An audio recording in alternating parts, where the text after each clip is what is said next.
All set, Madam Chair. Thank you. Okay, welcome everyone. Let's start our meeting, call it to order. I think I need to read this statement, don't I? On Thursday, March 12th, 2020, Governor Baker issued an order suspending certain provisions of the open meeting law. General Laws, Chapter 30A, Section 20. That order was effective immediately until it is rescinded or the state of emergency is terminated. So that's the executive order on remote participation. So welcome all. I guess we need to call the roll too next. So I can see most people. Carl Balda. You're just muted, Carl.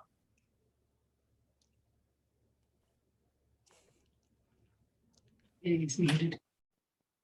You got it. Sorry, I had a screen pop up in the middle of that. I am present. We're glad you're here. Eric Beckerman. Here. Paul Connors. Is Paul on yet? No. Okay. Paul Connors. Paul's not on yet, is he? Actually, it looks like he is. He's muted. Is, On the phone? is that you, Paul, at NBC 5? That is. Okay. Paul, I'm going to mark you as present if you're here. Can you just give us a high sign somehow?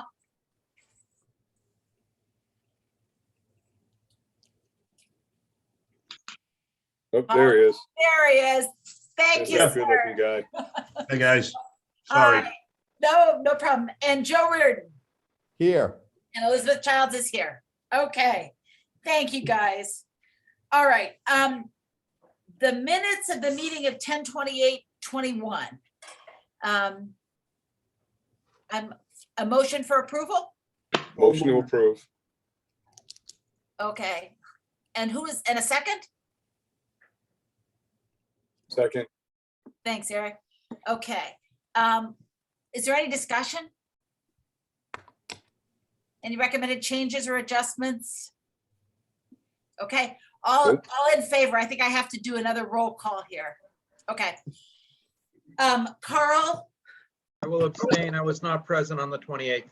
okay. Eric, Aye. Paul? Aye. Joe? I, The chair votes aye. Okay, got that, Bill?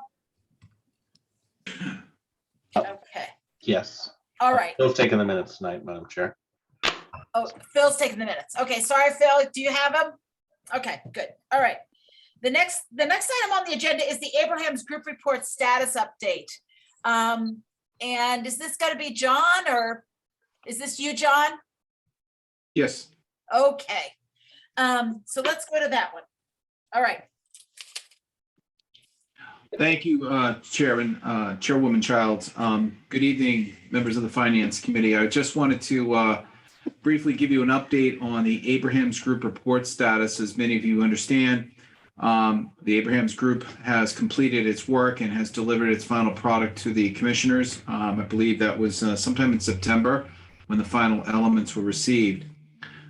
Since October 27th, and on a weekly basis since then, the commissioners have been receiving departments to come in and discuss the pros and cons from their perspective of the Abraham's Group recommendations and content. Starting on the 27th, the treasurer came in, Treasurer Bellotti, with Assistant Treasurer Joe Doria, followed by Mark McDonald for the Commissioner's Information Technology section. Facility Maintenance came in from John McGowan. The Agricultural School came in after Thanksgiving last week and had a discussion with the commissioners. And this afternoon, the Registry of Deeds came in. We have one more group scheduled to come in next week. It's actually the administration portion. That'll be Michelle Abadini, myself, and Assistant Director Bill Buckley to discuss HR, Commissioner's Office initiatives within the Abraham's Group report, as well as regional services. The commissioners have made it clear that the feedback is welcome, both pro and con. There's been basically a mix of reaction from the departments. It's refreshing to see the departments have put a fair amount of initiative into reading the report and understanding its content. And it's led to a fair amount of, like I mentioned, spirited conversations in some cases. From the end of this period, December 15th, when the last sections are received, it is my hope that we'll prepare a basic matrix, which we'll use with the advisory board and your group going forward to summarize all the recommendations provided by the Abraham's Group report, and start working through the commissioner's office and with you folks on which initiatives the county wishes to embrace and move forward on for FY23 impacts. There's a lot of information in this report. It's 200 pages. I trust you all have had access to it. It's available on our website as well if you haven't. But Mark and his group did a thorough job. We're very happy with the product, and I'm happy to answer any questions that the Finance Committee might have this evening relative to where we are today. Thanks, John. You're welcome. So, any questions from Finance Committee members? Madam Chair, through you to Mr. Cronin, if that's okay. Please go right for it, Joe. Director Cronin, I have received a lot of information. I've letters, I've seen things in the Milton Times from a department head who is questioning the Abraham's report. The allegation is that there were changes that are absolutely in there that I don't see. Is that a fair assessment, that the Abraham's report is open to the interpretation of the commissioners and that nothing is set in stone? I just want to make sure that's clear. That is correct. Okay. I mean, there's so much stuff going around that I can't make heads or tails of it. And some of it seems to be fallacious. Others seems to be, true. I don't know, but I want to make sure that the Finance Committee, the Advisory Board, and the general public know what is actually in here. And to the chair, Beth, you've been through this through the whole process. There's so much out there that's not, in my opinion, having read the report, not true. I just want to make sure that the Finance Committee and the Advisory Board is aware of that. And I just wanted to check with Director Cronin to make sure that I was on the right page. Okay, great. Thanks, Joe. Other questions? Not at this time. I actually have one question. I know that Commissioner Shea wrote a letter that went to a number of people in the public in trying to clarify for the public the intent really of and looking at the Abraham's report. And I just wanted to know where that letter had been sent, and are we free to share that letter? Should constituents ask for more clarification about what how the commissioners are approaching the Abraham's report? Can somebody just give us a little direction on that? I'll be happy to weigh in, Dr. Childs. At the beginning of the process, the feedback that we were receiving regarding the Abraham's Group report was generally favorable. People understood that this was the first of its kind, and I commend the Finance Committee and the Advisory Board for initiating through the commissioners this very unique study of county government, which had not been done in quite some time, at least in the memory of most people. And it presented change opportunities, some creative approaches to efficiencies and consolidation initiatives. That's uncomfortable for some people, and I think that led to some of the unsettling results or unsettling reception in some corners. Over the last several months, to Mr. Reardon's point, there has been a fair amount of public dialogue initiated by one department head, the Registry of Deeds, and it led the commissioners to try and sort of communicate factually from their perspective the status of the Abraham's report, the status of the initiative involving technology consolidation. In addition to the letter you referenced, Dr. Childs, there were a couple of other letters that were sent out by the commissioners. All of them are public documents. We'll be happy to make them available to you, so you want to circulate them to any constituents or stakeholders that you see fit. Bill Buckley will be happy to facilitate you getting your hands on any of that documentation. And through you, Dr. Childs, any other members of the Advisory Board and or Finance Committee, if you need something from us, let us know. We'll be happy to share it, but it is public. Great, thank you so much. I know I have gotten questions from community members in Brookline just asking me, they're reading all this stuff, they're confused, they don't know how to interpret it. And so it's really helpful to have those documents to actually just give some clarity about what the commissioner's intentions are. It's I really, would also add for the Finance Committee's information, to the extent that you may want to direct constituents in the direction of further information on this topic, that today's commissioners meeting that started at 1 o'clock included a dialogue with the Register of Deeds from about 1:25 p.m. to just after 3 o'clock. It was a robust, spirited conversation that featured some of the conversations that you're bringing in today. So electronically, that information, as you know, is on the county website. It's a YouTube connection. That might be another resource people can watch and listen to gain a better understanding of where we stand on a number of different topics, including the one herein. Okay. great. That's really helpful. Thank you so much, John. Okay. Any other comments, questions, discussion on this issue? And can I just ask, what do you see as the next steps? This is a question, I think, for the director, John. What do you think is the next steps? The commissioners have invested a lot of time, not just in initiating this project, but listening to the feedback. As I mentioned, my goal is to try to summarize all the recommendations in a concise report and have a conversation with the commissioners about which direction they would like to proceed for FY23 or any policy initiatives. By the time we're done tonight, you'll actually have a chance to touch on at least a couple of the recommendations in anticipation of further recommendations coming down the road. But Dr. Childs, I think you'll see a handful of Abraham Group recommendations moving forward from the commissioners into the budget development phase. How far it gets, how impactful it will be remains to be seen. But the budget development, as you know better than I do, but from my experience, takes months, and it involves a fair amount of communication, collaboration. So we'll be working through the commissioners to identify which items they'd like to proceed with, and then through you, the advisory board, and other stakeholders, take steps to make it real. Okay, great. So we would maybe first see changes happening in the FY23 budget.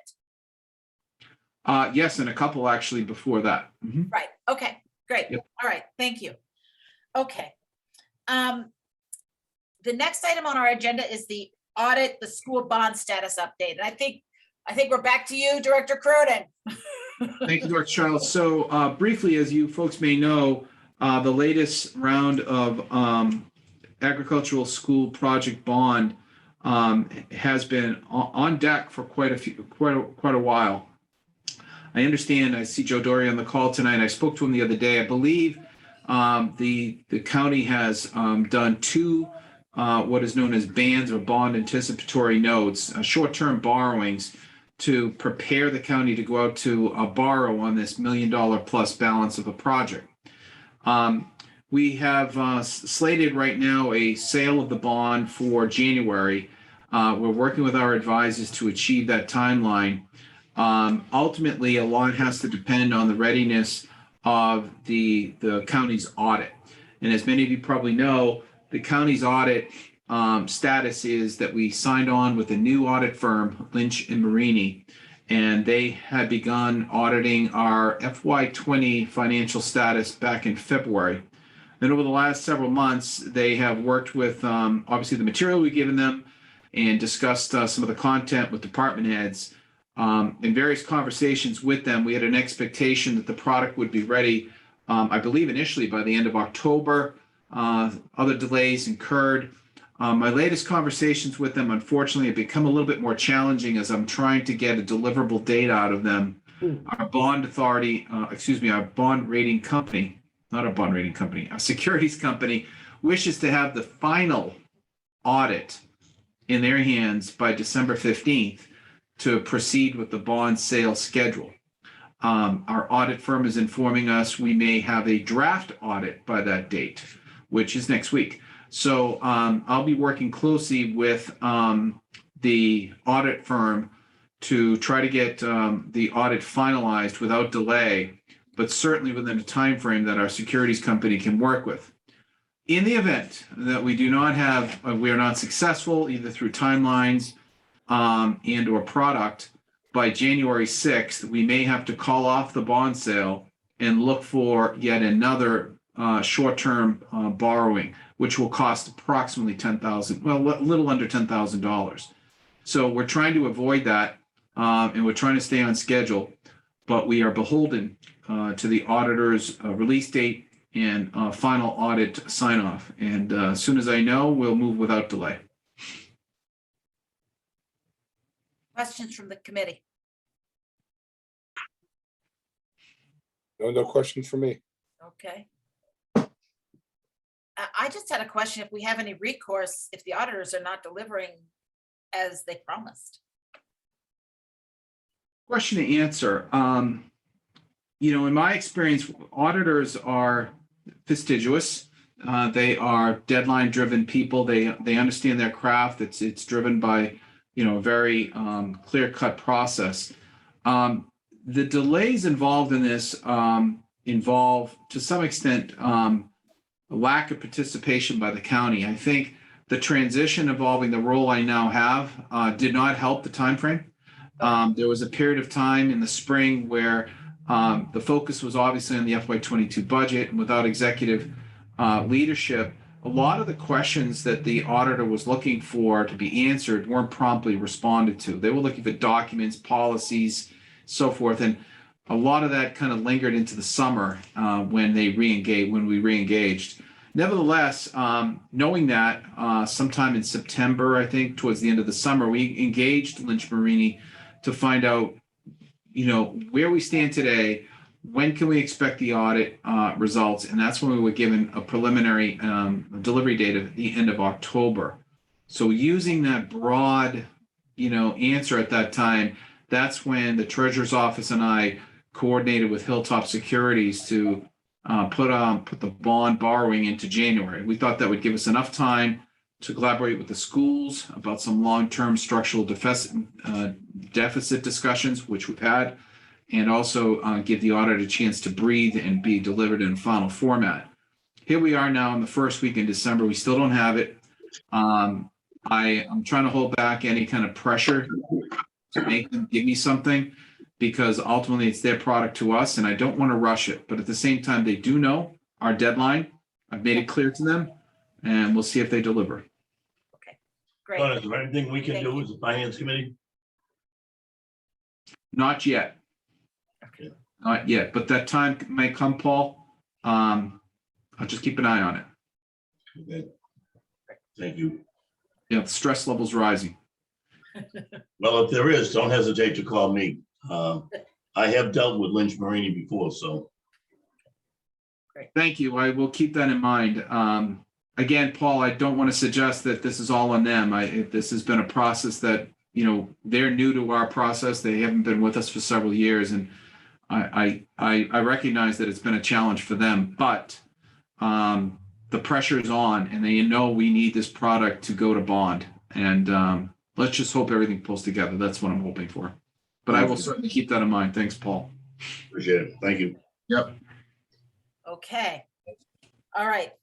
Thank you, John. Okay. The next item is the FY23 capital budget update, which I think we want to just explain what we're thinking here, and then I think we'd like to table this item.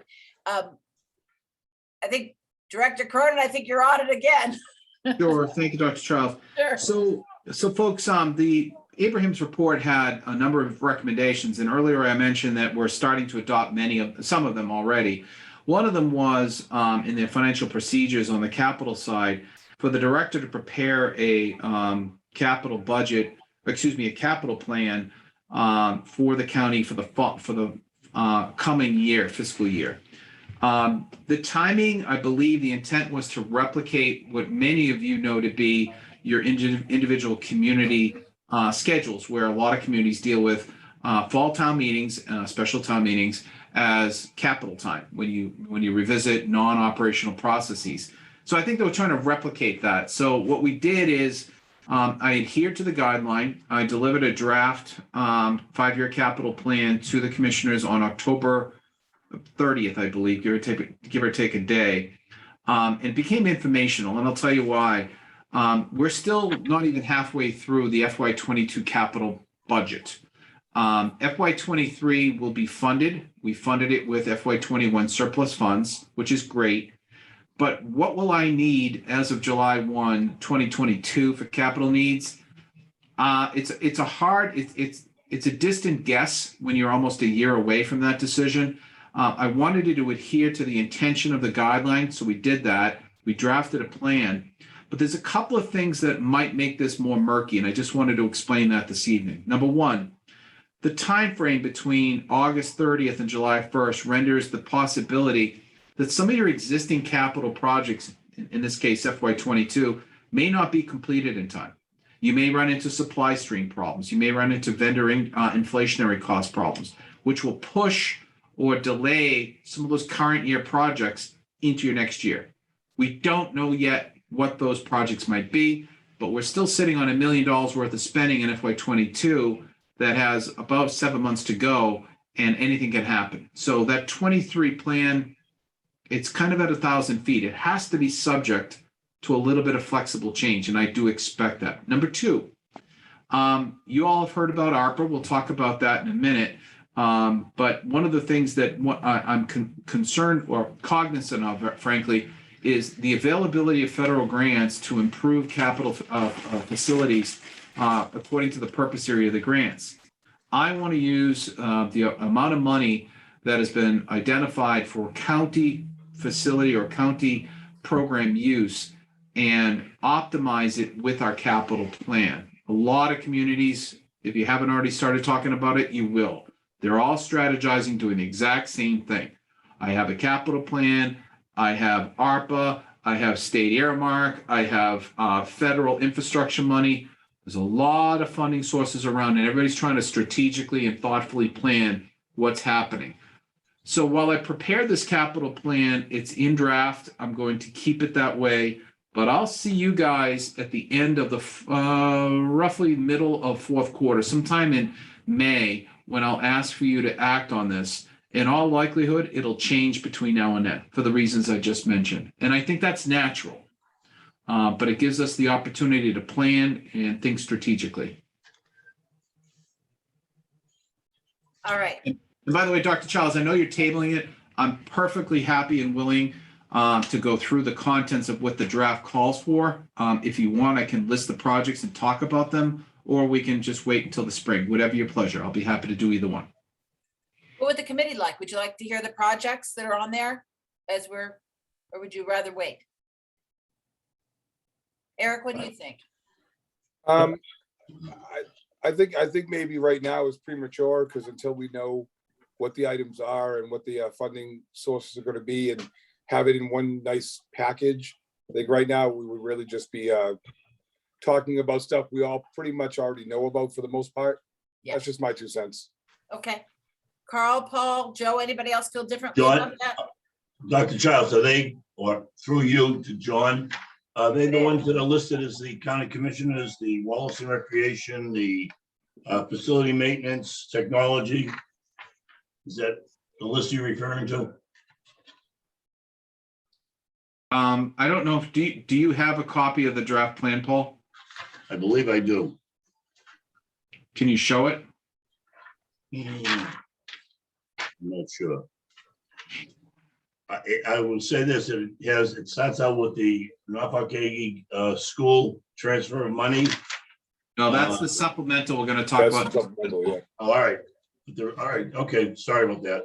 I don't know if you can see this, but the capital plan has a yellow ribbon down the middle, and it does have the same categories, Paul, as you. For the benefit of interest, I understand Eric wants to move along. Let me just broadly state what we're looking to do. But There's small projects within the county administration for renovating the ladies' room. We're looking to improve technology in our engineering department to the tune of about $100,000 for a few projects. There's a new generator that will be needed at the Dedham District Court. We really are pivoting some serious capital investments at Wallaston Golf Course, and that would include a new roof for the maintenance facility up at the golf course, that is. New restroom on the golf course.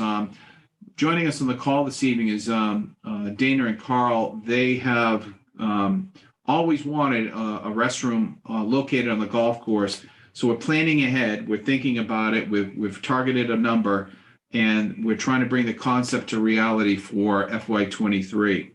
We also recognize if you've been up to the golf course, it's a pothole heaven. The main parking lot will need to be repaved, and we're budgeting a considerable amount of money to repave that section.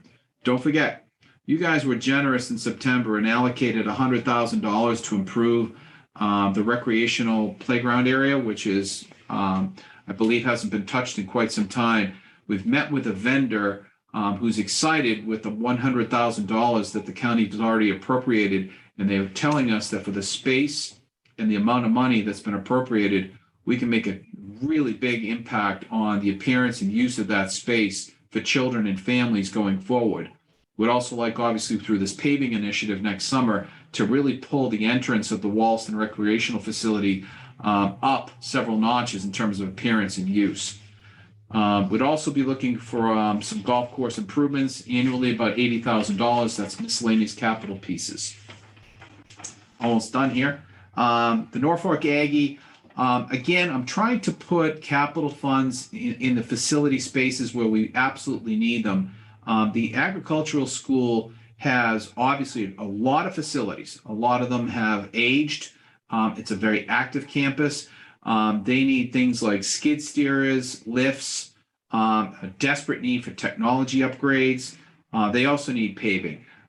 So we're trying to move funds into the agricultural space, again, as they have asked, to improve the operational infrastructure. We're also looking for approximately $100,000 for HVAC controls and bathrooms at the agricultural school. That's the kind of project that by the time it comes, I may move that over to ARPA because it could start to touch on improved air quality or cleanliness and public health improvements for the agricultural school. More on that come the spring. So overall, again, it was $1 million that we lined up, and that's pretty much how we're looking at it right now.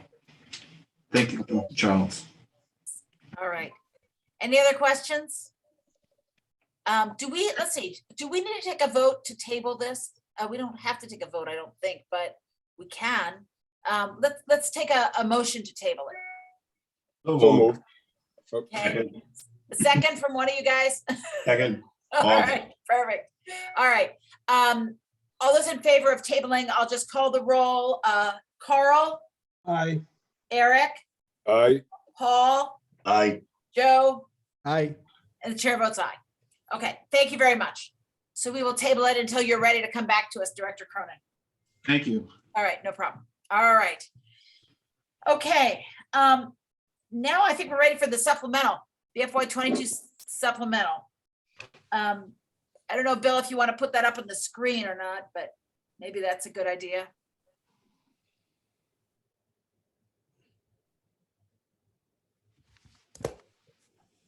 There we go. Okay, who's gonna walk us through this? I'll take care of that, Dr. Childs. Okay, all righty, we're ready. I'm hoping the Finance Committee has a copy of the report. Sounds like Paul Connors does. I prepared a memo that helps explain our second supplemental position here in FY22. In September, the county isolated $1 million for the Norfolk County Agricultural High School relief, as well as FY22 supplemental needs. Briefly, just take a step back.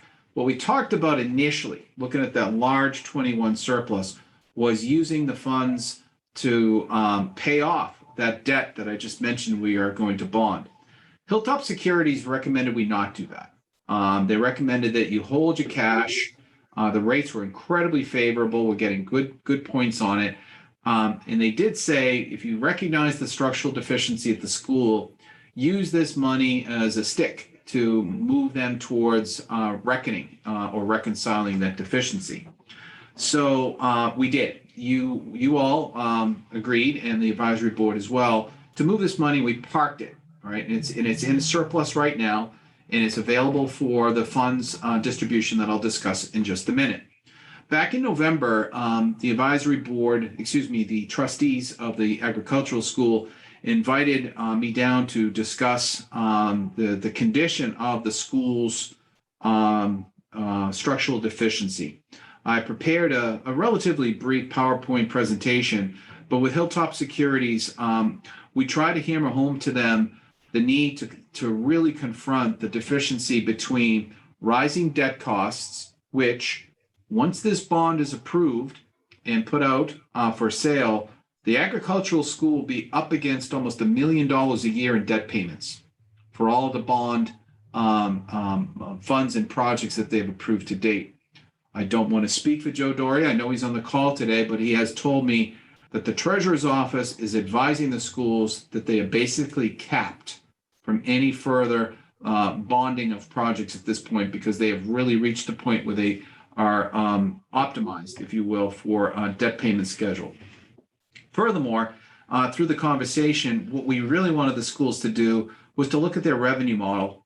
Long before I got here, and maybe some years ago, I understand that the county had an idea, the agricultural school rather, to increase the number of students and the tuition to help pay for the debt cost of these projects. And these projects have been out there for several years.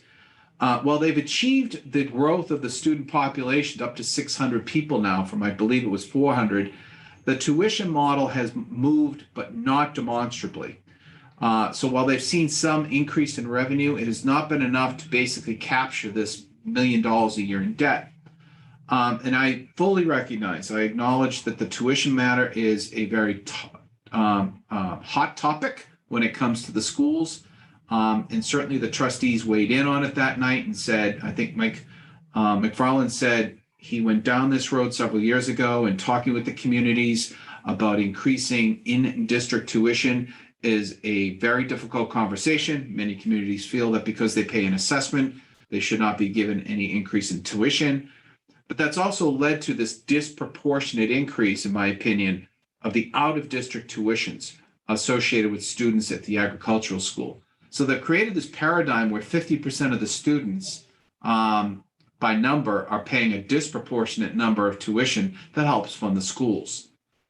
This evening, you're going to hear about a request. It's in front of you as item number 2 for the schools to conduct a tuition study.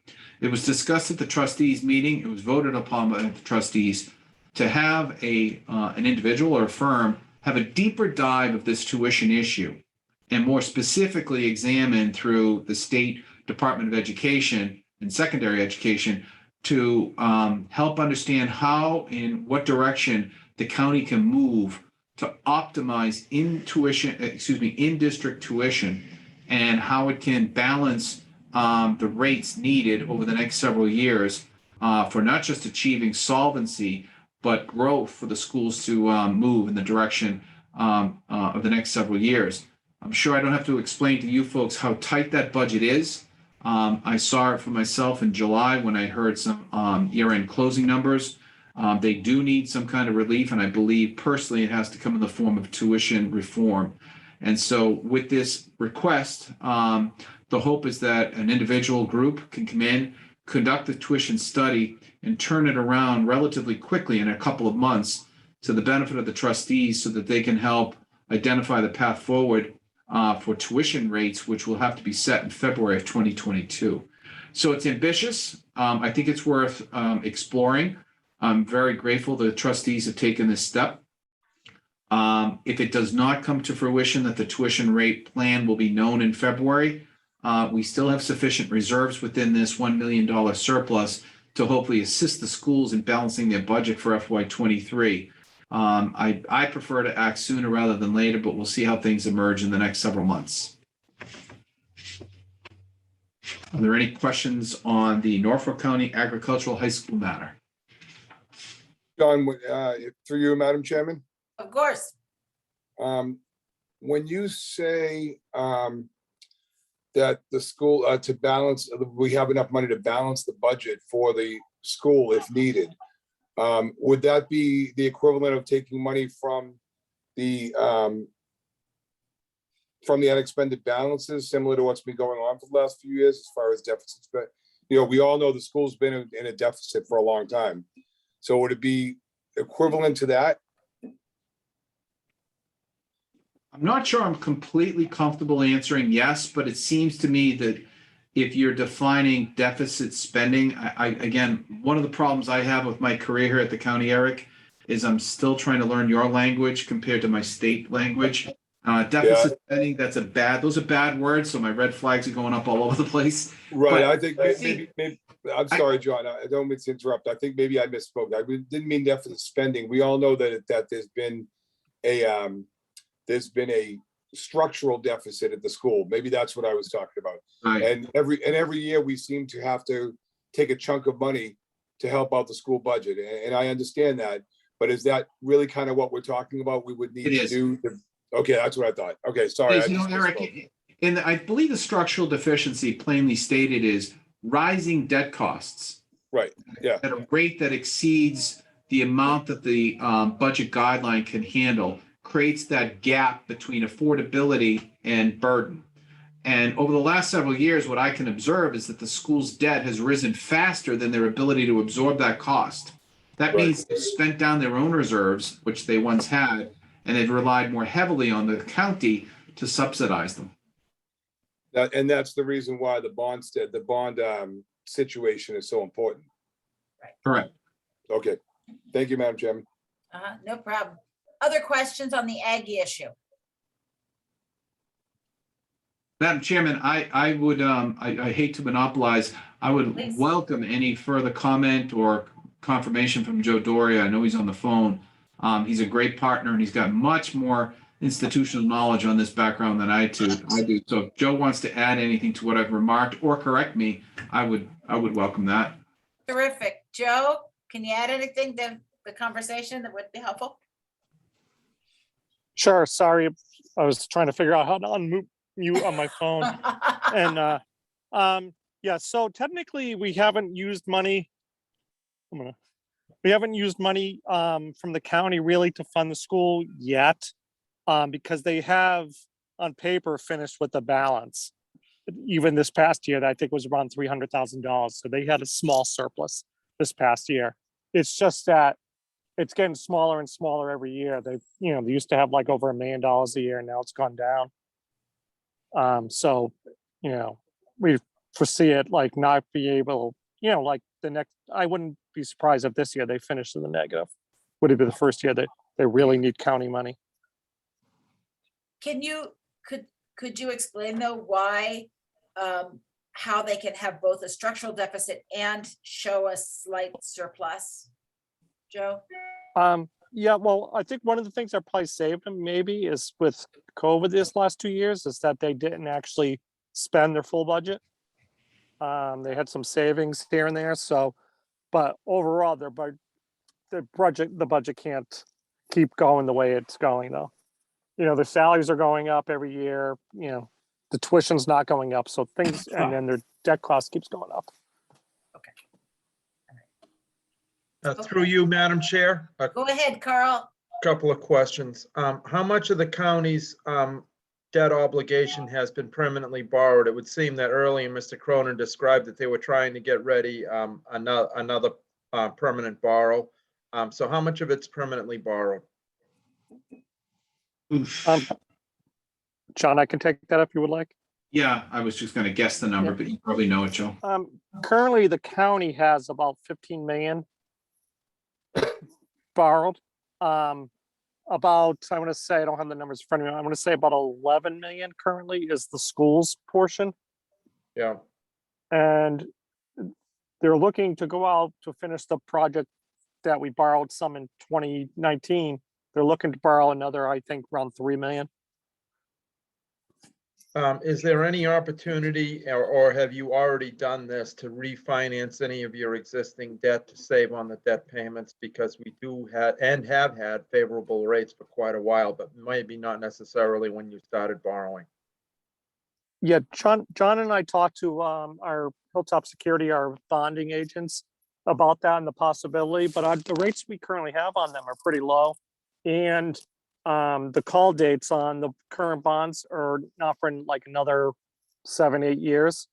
So they advised us not to try to do that. Okay, so there's no opportunity to lessen your current debt payments. No. Thank you. Not reasonably, Carl. Yeah. Not That's right. okay. You've done as much as you can do then. Folks, I'd be happy to forward through Dr. Childs a copy of the PowerPoint presentation that I delivered to the Aggie. Carl, to your question, you'll find some of the content in there about the project costs over the last 8 years or so, and how their amortization schedules play out. I think that'd be really helpful, John. Thank Yeah, you. thank you. Yeah, it's great. Thank you, Mr. Cronin, and to the chair. Of course, I was on the advisory board when the whole projects were proposed and the borrow was initially done. However, I don't recall whether there was a repayment schedule or a projected schedule for that or not. I might tend to doubt it, but it's a lot to remember from nearly 10 years ago.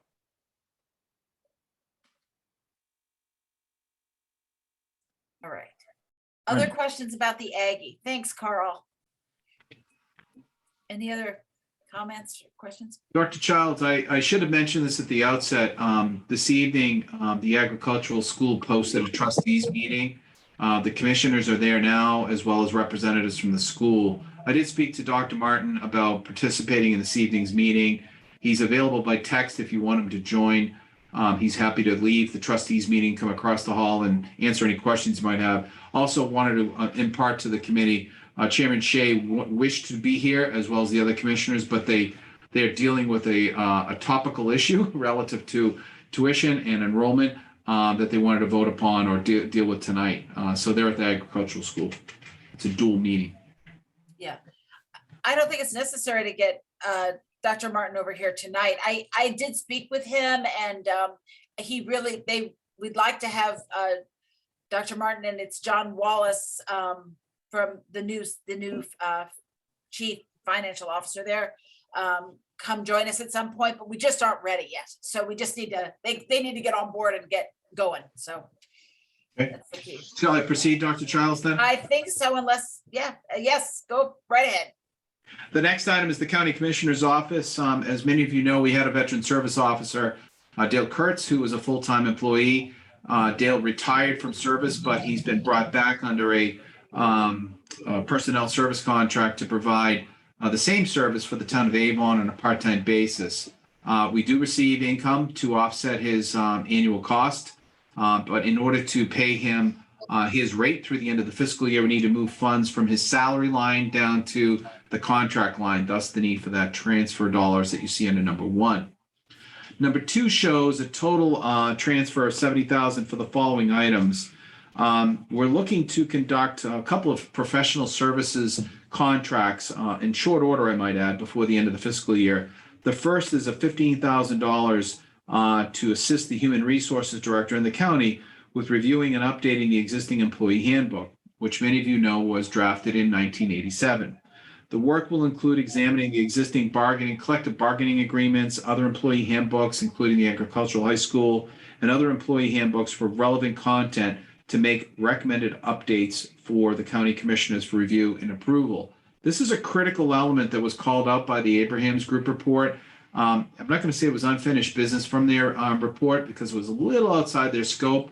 We're looking to bring some closure to this matter. Michelle's sitting with me tonight because she and I both have to deal with a handbook that is just very difficult to manage, because while it was drafted in 87, it's gone through innumerable updates, as any policy would be, but it's hard to track it. And we would like to have it all updated into one document.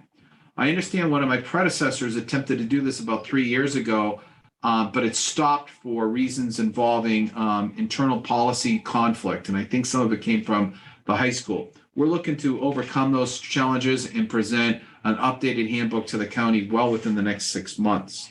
The next one is a professional services contract to assist me in implementing the new budget development process.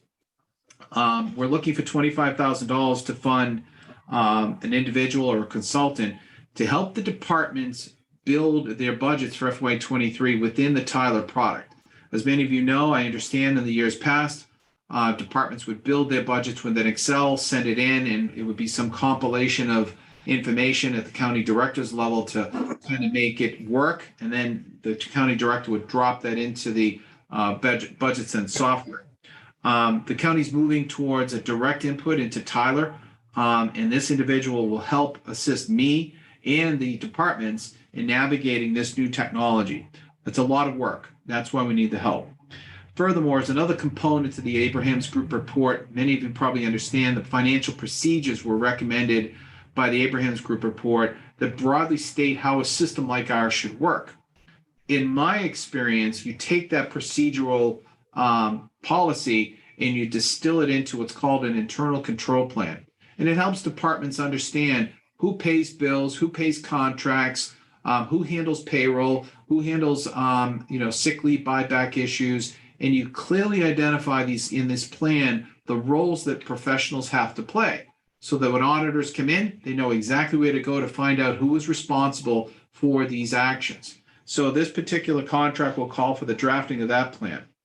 And then finally, we're looking for somebody who can help us use the tool that the Abrahams Group report gave us to update our forecasting for future year financial needs. Finally, legal services. The county's looking for an additional $30,000. We have 3 expiring collective bargaining agreements. They're all expiring June 30th, 2022. We've already engaged Labor Counsel, Michelle McNulty, and her group will be starting negotiations in early January. So this funding will help offset that expense. Finally, under the Commissioner's Office, many of you work in communities right now or generally in an industry that is moving much faster with cost control than, not cost control, but increased cost than we can keep up with. We have already experienced this at the county level. What I'm proposing is that for every county capital item, which you'll see on the grid that Bill will show you in just a minute, we're attaching a 10% contingency to it.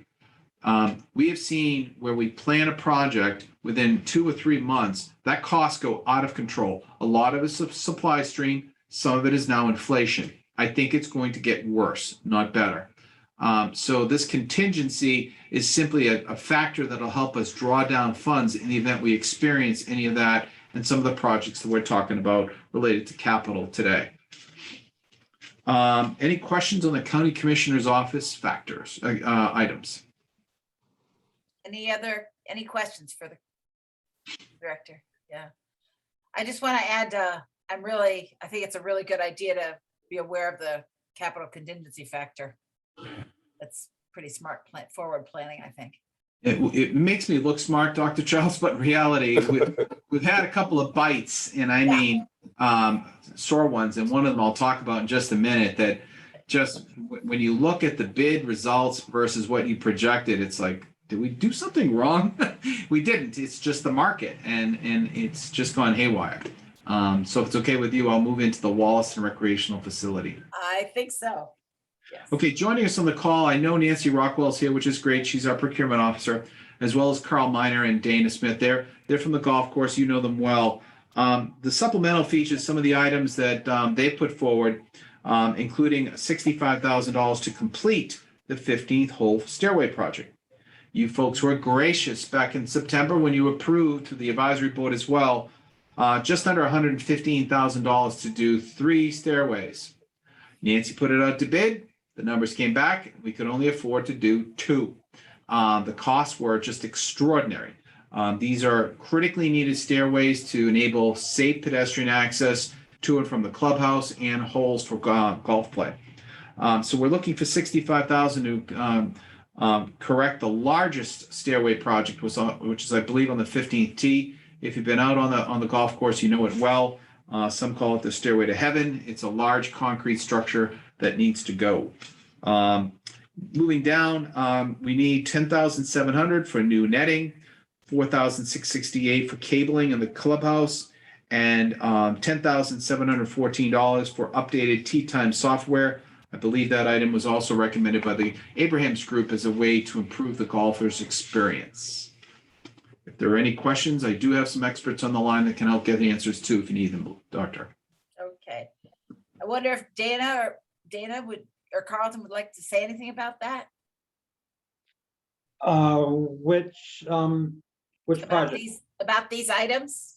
Okay, well, it's basically what John said, the Stairway to Heaven on the whole 15 was built in the early 80s.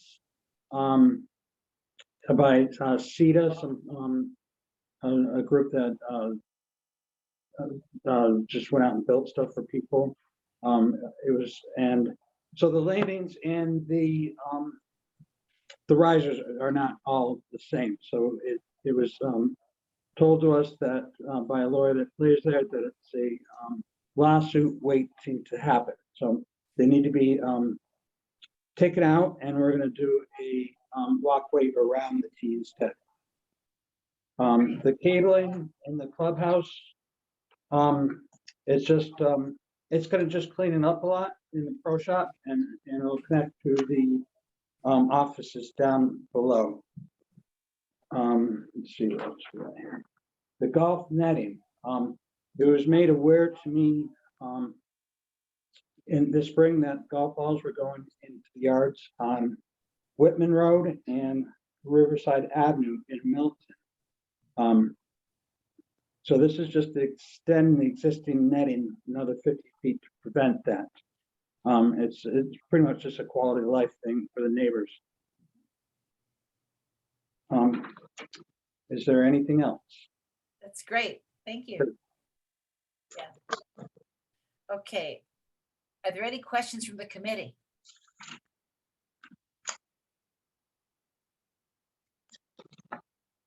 Nope. Okay. Well, Go ahead, Madam Joe. Chair, through Yes. you to Dana or to Carl. Go right ahead. I walk the course occasionally. I don't play the course all that often because I stink. But I did notice I was over on 15, and that's actually dangerous, and that's something that needs to be done. But in terms of the other materials, particularly with the tea time piece and stuff like that, is that going to help you actually be more efficient so more people would come? I know you guys have been doing really well the past couple of years, particularly with COVID, but I think that President's is a jewel that we could really move forward and get more revenue. And are these enhancements going to help that? That's the plan. I would encourage Dana to weigh in. He's been the point person on this particular item. Dana, could you contribute some information on this question? Oh, certainly. Thank you for the opportunity. On the T-sheet software we currently have, it's adequate. There are certain things this software does. It's cloud-based, like utilization right off the bat. You know, power outage. The bids that we have actually come with iPads. Right now, we're writing people's, credit card information down and trying to bill it later and type it in. And this, you could take your iPad out. This software like works on any device. I see Mark McDonald's name. I hope he's not here. I can't see that screen, but it actually could reduce IT costs. Oh, sorry, Mark. No, but seriously, it could, because the upgrades are automatic. And again, the server is not really a server-based thing. It's cloud-based, and server-based is an issue when it goes down, and it takes a lot of time to get it fixed. And again, the automatic updates, the communication, we can like send alerts to people, which is the T-sheet specific for that day. In other words, this time of year, you have frost delays, you're inundated with calls. It's all service. It's okay. We get it. But like after really rainy periods and there's no carts because of the adverse weather conditions, we can actually text. We actually right now wait till about 8:30 and then call every customer to let them know to prepare to bring a push cart or something. So it's actually can text them, T-sheet specific. Everybody on the T-sheet, you text them, hey, sorry, due to the weather, there's no carts today. They wake up, they don't have to call us, they don't do anything. Again, you can take it anywhere. We have shotgun events. You can do billing with your iPad. And our competitors that are like us, some of them are getting into this as well. And then way down, God help, we never need this. There's also something called geo-fencing billing. Like, for instance, if we had this during the pandemic where we were literally like going down, taking pictures of a credit card, running upstairs and billing it, Actually, they have, we're not going to use it yet, but they have a geofencing capability where they come in with a certain area of the parking lot and they can actually pay on their phone. You know, and that would have been very helpful, I have to admit, last year, but that's just some of that's the fluff, but this is also inevitable. The stuff we're using is not going to be available, you know, and you don't want to get caught in that. And so those are just some of the things there. Again, customer based, I think it's much more efficient. You know, someone could, if you send them a text, there's no carts, they could cancel that tea time because they can't walk at all. And boom, it's open instead of it sitting there clogged up and lost. So yeah, there are some financial advantages there as well. Just to name a couple of things there. I hope that was complete enough for you. No, that's awesome. Can I throw something out there? And I don't know if this is stepping on a line or not, but is there any way to make money out of those tennis courts? They're packed all the time. I'll take that. Yeah. Yes, they are packed all the time. We make a small amount from a tennis pro that teaches on Saturday and Sundays. You know, there may be a way to do a credit card thing that open up a door, but I mean, you'd have to have someone attending it all the time too. I'll be honest, Carl, I'm through you, Madam Chair, but I don't know necessarily that, but could there be, if this pro is around, like, could there be events there or things? Like if you go down to Bishop Field, it's the same way. It's loaded with people, even at night under the lights. I mean, is there a way to capture that? Because there are certain communities within the area that really focus on tennis compared to the Irish guys from East Milton. So who can't golf well either.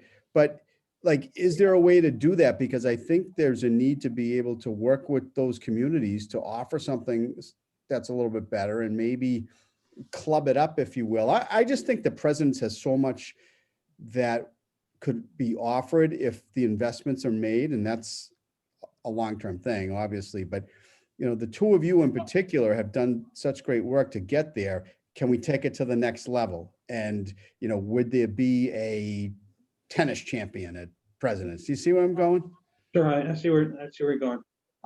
Well, the way I see it, you probably have to put some sort of dome over there, over the tennis courts, and just have one entrance and have an attendant there to sell out the courts. And the way it is now, they can cut the fences and just run right in.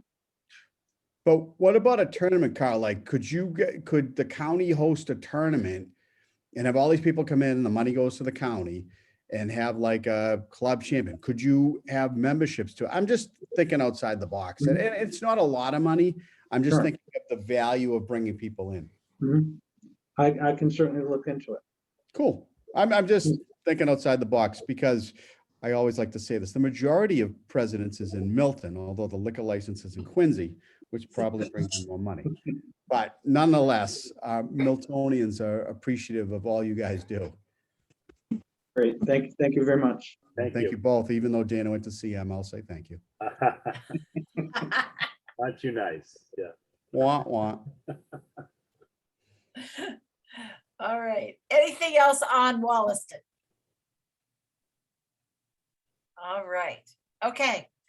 I Moving think on. we're ready to move on then. Excellent. Before we get into technology, I just wanted to confirm with my fellow CM Knight, Dana, that we always look to kids from BC High as kids that went to our safety school. So things don't change that much. Not that funny, Dana. Just saying. Well, my brother went to BC High. We had a few interesting Thanksgiving mornings. That's all I can say. Well, this past Thanksgiving was a disaster. I don't follow, I honestly don't follow it as much, but I As did. it should be. Yes.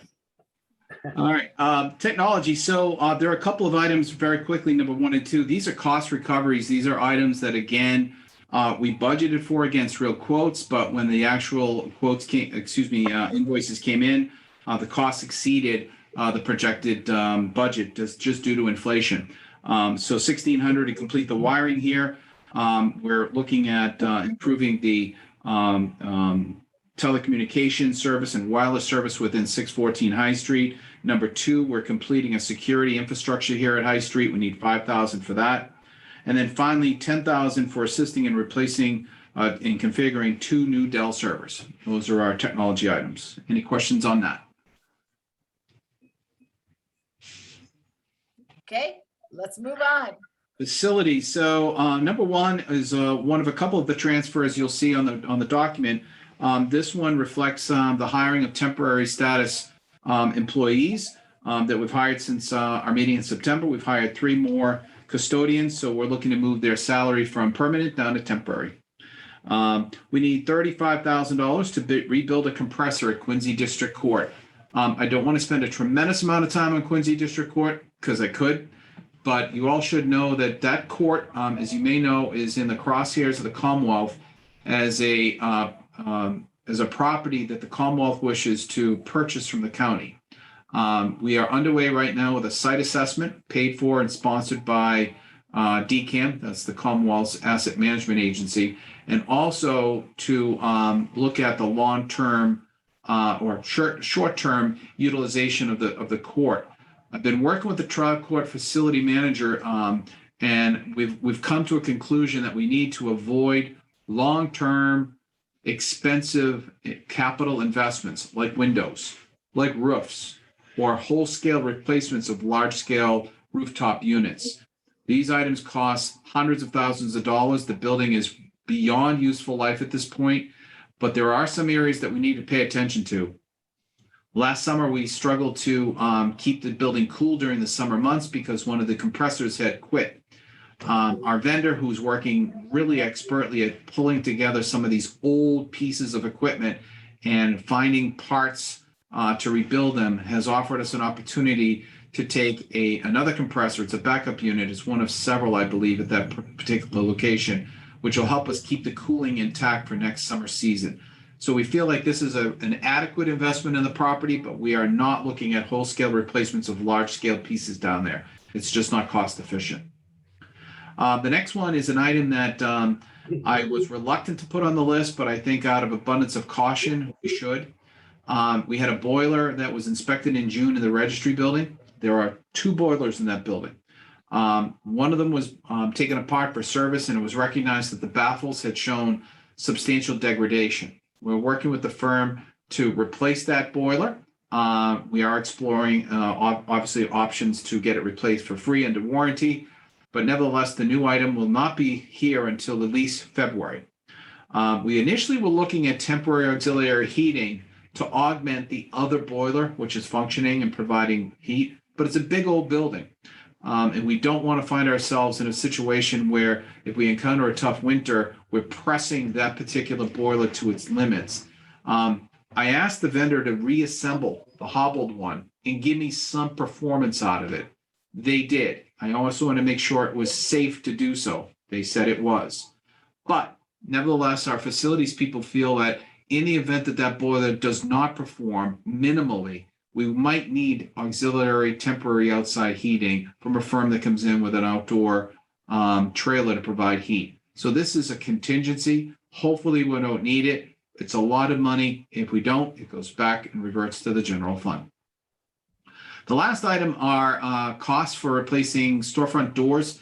For those that are not familiar with it, a storefront door includes not just the door assembly, but also the glass and partitions around them. Many of our courts have wide space areas that include glass. 2 of them at Dedham District Court are completely rotted and rusted. They are quite old. There's one at Stoughton, which has received a fresh coat of paint over the rot on the bottom of the door.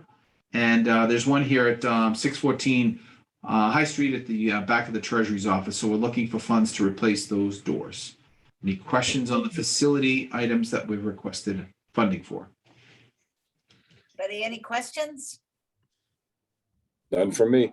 All right, okay. Sounds good. We're moving on. Okay, just a few bullets. I'd like to keep you all informed about general things that are going on. We've already talked about the bond exercise with the agricultural high school. The ARPA program is underway. Just want to alert folks that we've awarded, I believe we're up to 3 communities and 4 grants as of today. That includes the great town of Milton, which received the second grant. Wellesley received the first. Today, we awarded Dover with a grant. Next week, we'll see Bellingham in. This is a great development. We're proceeding with the program as it was designed.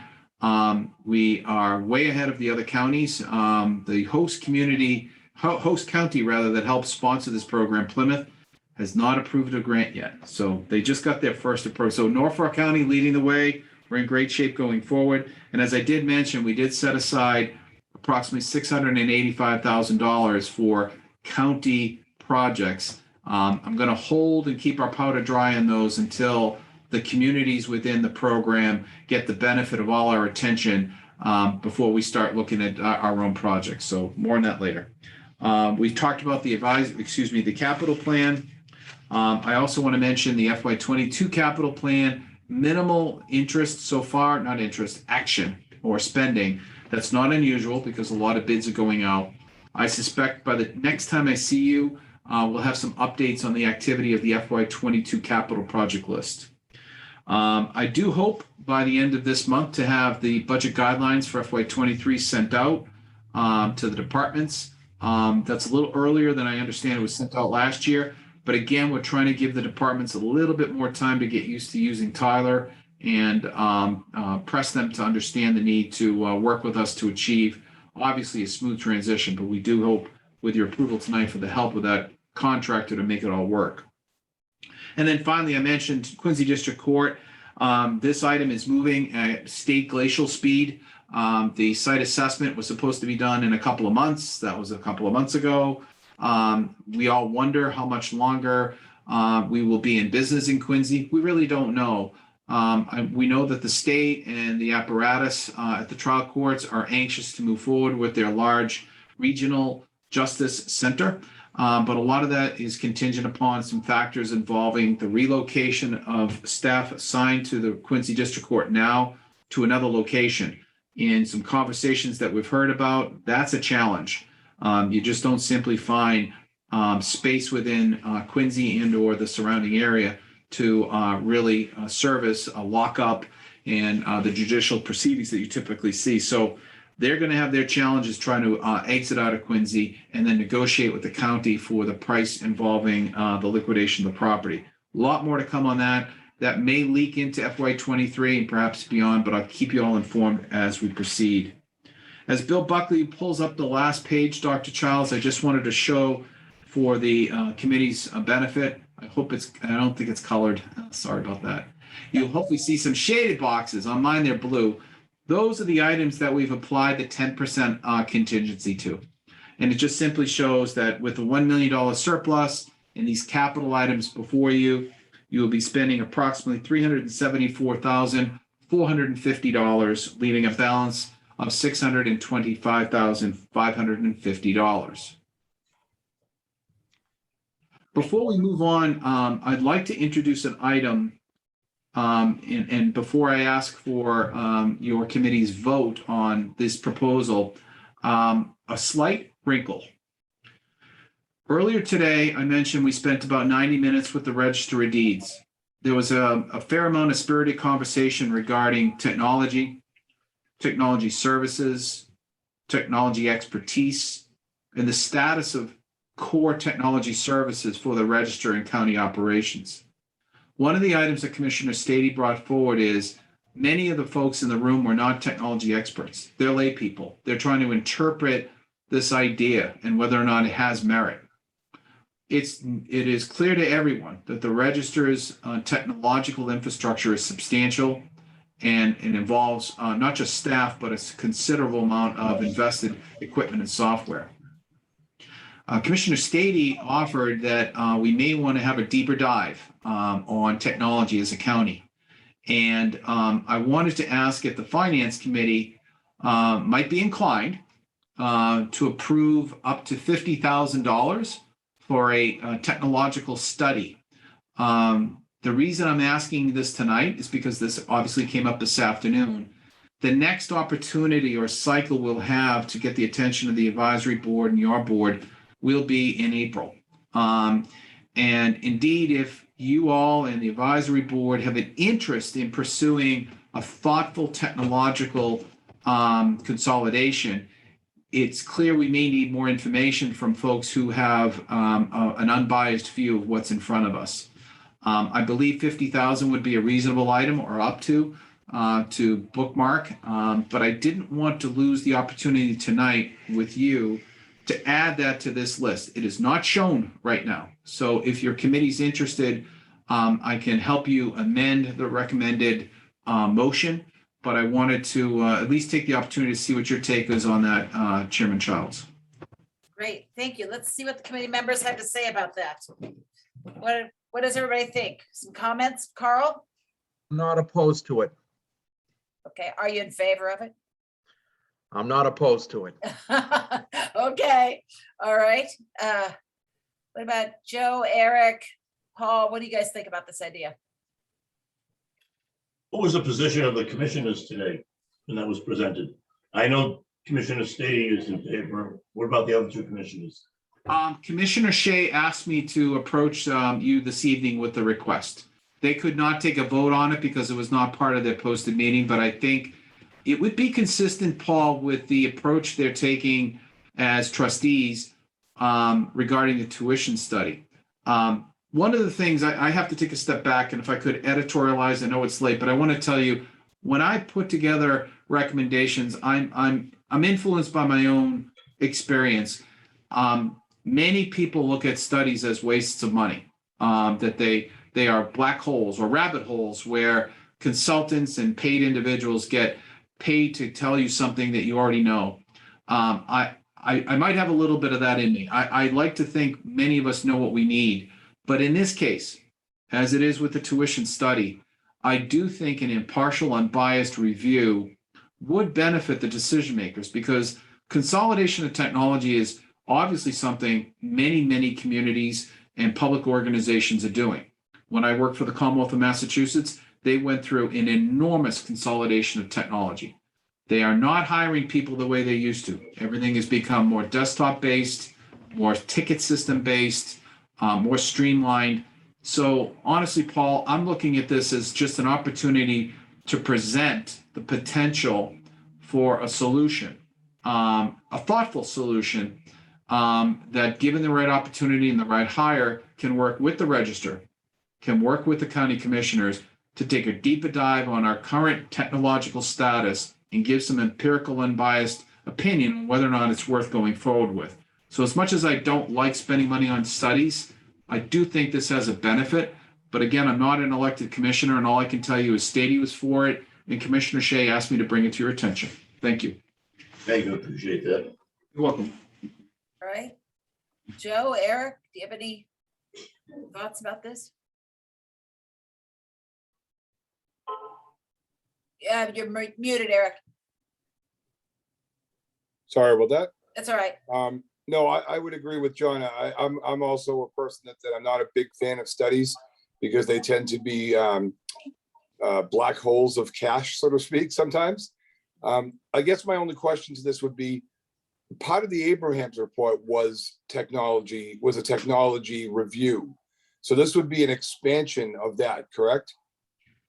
Not so much, Eric. I'd encourage you to go back and read, I believe it's section 10, where they talked about information technology.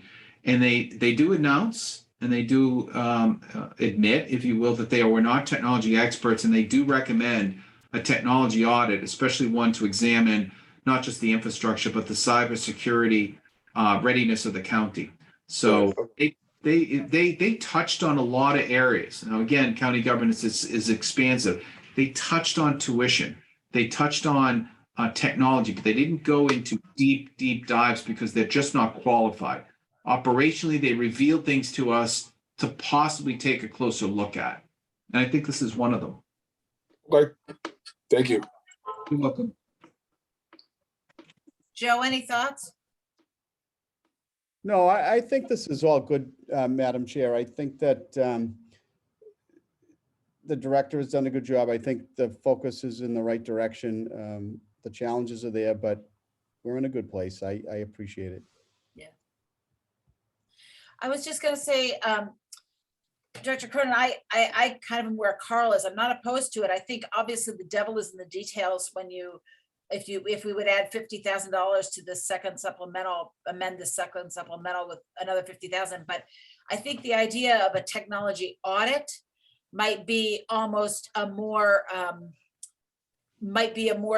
pointed or specific way of getting at what the county needs to do in its technology, including in that technology audit, not only the functioning and operation of the technology, but also the structure of how IT is structured across the county. So I think the idea of framing it maybe more specifically like that might be more helpful. Again, through your actions this evening, if it's favorable, I think it would signal to the commissioners, who I will speak to next week, and hopefully update and refresh their vote towards this end, that we can certainly inform the advisory board a week from today, of which many of you sit on, of the direction and scope that this could include. I chose 50 to be conservative, up to, and I might add, if that's language you want to put in your motion, I would encourage you to do that. It is obviously something that would take some time. I don't think it would take as long as the Abrahams report did, which was $75,000, I might add. But I do think it's specialized, and it's going to involve a fair amount of on-site evaluations of software and hardware. So it could be much less, but I do think it's something that the timing of this request kind of works, Beth, because we could use the feedback to help guide us for FY23 over the next 4 to 6 months.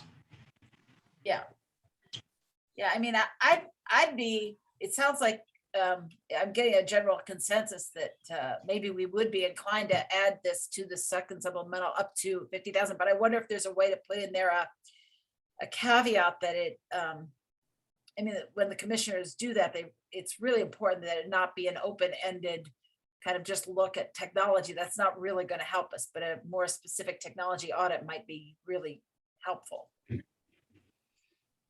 I don't know, Carl, Eric, Joe, you guys, Paul, you guys do this in your communities. What do you think? The chair, back, I guess, to Mr. Cronin. I think I'm going to move from not being opposed to in favor. I think the scope obviously has to be detailed, and obviously it can't be open-ended with a certain, there's a limit on the value. I don't know anything about technology or cybersecurity or anything like that, but we've certainly all heard of situations that various organizations have been in with ransomware, et cetera, and whatnot. So I think, and that's part of, I think, some of the objections and some of the concerns that the register's been floating around in various correspondence. So I guess I'm in favor of it, and it should be, I would assume that it'll be under the direction of the county director and the commissioners, but it needs to include all input from all departments when this thing's scoped out, so that if we get this audit, it serves the needs of the entire county community. To the extent that it might help, Dr. Childs, I don't have language. This all emerged in the last 4 hours or so. With your conditional approval to tonight, I'd be happy to advance language for a proper motion for the advisory board by next week. But if we all understand the purpose of what you may be voting on tonight, it would be exclusively to examine the information technology structure and make recommendations thereof for staffing, organization, and future needs of the Registry of Deeds and county government. This would not necessarily include the schools, because I think we all recognize that they're a silo technology that needs to operate clear and different from county government. So the scope, I'm happy to give you more details on next week for a proper motion and a better understanding. But verbally, I hope you understand, I think we're saying the same thing. We want to take the problem, the issue of the technology consolidation, and have a closer look to make sure that we all understand the benefits, pros and cons as lay people from an independent, unbiased source. Not that the Abrahams Group wasn't, but they admit they were not experts. And we also need to examine our cybersecurity readiness. So we could Madam also, Chair, I'd be interested in, yes, Paul. having something presented by John next week in there to say a cost not to exceed $50,000. Right, right. I agree. Yeah, and And we could also do a very brief finance committee meeting prior to the advisory board to just Add vote it on a into our, specific motion. yes. agreed, but I certainly support it in the framework of what the county director just described. Okay, Madam- Agreed. please, Chair, if I Joe, may. yes. I had previously talked about, basically my thought was, yeah, this is a good idea. We have the challenges, we got to face them. However, Mr. Baldoff raises a good point.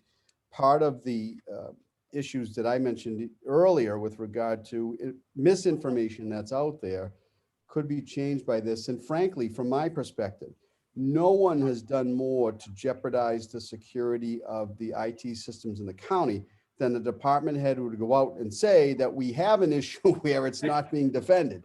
So I think this audit could call that out for the lack of integrity one would have in saying that there is a problem here and I'm going to identify that problem so you can take advantage of it because I want what I want. So I'm kind of now more interested in seeing this to fruition than I was before. Before I was looking at it kind of from 30,000 feet, but Carl raises a good point, and I think that this is something we should move forward with. So should we vote the second supplemental budget tonight as it is presented with a recommendation to present us with a motion to add an addendum to the second supplemental report at a week from tonight, just before our the whole advisory board meeting where we would vote that amendment? What do we think about that idea? Or, Madam Chair, we could vote the second supplemental next week with this, with the addition of the Oh, of the right, technology audit. right. That's a good point too, Carl. Is there a preference here for how we approach this tonight? I would agree with Carl. I think maybe adding the 50,000 and then so tabling the second supplemental for tonight, adding the 50,000 and then voting on the full supplemental next week just before the meeting is a good idea. Okay. All right. Any problem with that? Anybody else? I agree. Okay. My only Joe- question, Madam Chair, I'm sorry. Yep, would no, be please. With regard to how that is listed in the agenda, so we will have to post that prior to the meeting on Wednesday, so it has to be posted by sometime on Monday. Yep, The language of that, and I defer to Director Cronin and Assistant Director Buckley on how that would be phrased, whether the $50,000 for the audit would be included within the second supplemental budget or would be a separate line item as an additional supplemental budget item. okay. What do you think, John? Do you think would you like to just include it as part of the second supplemental, or would you like a separate item? I'm fine with the approach of postponing it till next week and having the advisory board and the finance committee revisit it once I update this information and present a proper potential scope for the request. Not a problem at all. As long as I think we all understand that the content of this kind of came up today, and Yeah, and I do regret, I have to appreciate your time, and I don't want to spring things on you as a general business practice. It's not good. But given the timing and the developments of today and where things are trending, I did not want to wait 3 or 4 more months to address this. So oh, I think it's good. I'm glad we happened to meet tonight, and we certainly won't have to review everything else. We've already covered that, so it'll be very, very specific. I think it'll be a very brief meeting. I think maybe a half an hour before the Norfolk County Advisory Board is all we would need. sounds good. And we'll do the whole supplemental then. So I guess what we'll do tonight is to table the second supplemental with the idea that we will vote it next week. Sounds Agreed. good. Yeah, and Bill, I will just need to post another finance committee meeting for next week. And the only agenda item on there will be the second supplemental. Is that okay for the committee? It is. Madam Chair. Yep. Okay, all right, that sounds great. Okay, is there any other business for tonight? I'm Would good. you like a motion on tabling the vote on supplemental? Oh, thank you, Paul. Thank you. Yes, can I have a motion to table the second So moved. supplemental? Seconded. Okay, all in favor, Carl, Aye. Eric, Aye. Paul, Aye. Joe, Aye. and the chair votes aye. Okay. Excellent. All Madam right. Chairman, I make a motion to adjourn. Thank Seconded. you. Okay, good. All in favor, Carl, Aye. Eric, Aye. Paul, Aye. Joe, and the chair votes aye. Thanks, Beth. Oh, it's good to talk Thank to you you, Liz. guys. Good to see you Thanks, guys Beth. next week. Thanks, John. Thanks, Bill. Thanks, guys. Thank you. Good See night, you next everyone. week. Thanks, everyone. Good night. All right.